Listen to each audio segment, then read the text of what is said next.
সুযোগ। জীবনে সুযোগ বারবার আসে না। প্রতিটি সুযোগ আল্লাহর পক্ষ থেকে এক একটি আমানত, এক একটি দরজা। সুযোগের যে দরজায় আমরা সময় মতো কড়া নাড়ি, সেটাই আমাদের সামনে খুলে যায়। যে সুযোগকে অবহেলা করি, দেরি করি, গুরুত্ব দিই না, সেই সুযোগ নীরবে চলে যায় আর সাথে করে নিয়ে যায় আমাদের আঁকা অনেক স্বপ্ন।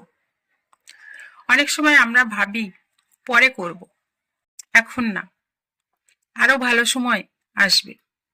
কিন্তু বাস্তবতা হলো এই এখনটাই সবচেয়ে ভালো সময়।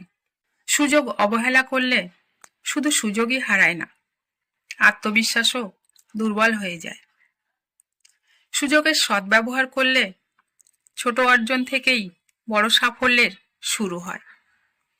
সফল মানুষ আর ব্যর্থ মানুষের পার্থক্য প্রতিভায় নয়, পার্থক্য তাদের সিদ্ধান্তে। যে মানুষ সুযোগকে চেনে, গুরুত্ব দেয় এবং সাহস করে কাজে নামতে পারে, আল্লাহ তার পথ সহজ করে দেন।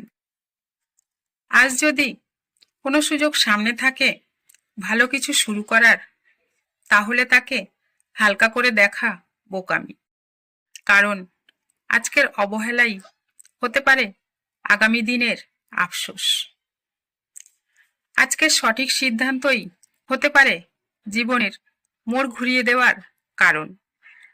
আল্লাহ আমাদের সবাইকে সময় ও সুযোগের কদর করার তৌফিক দান করুন।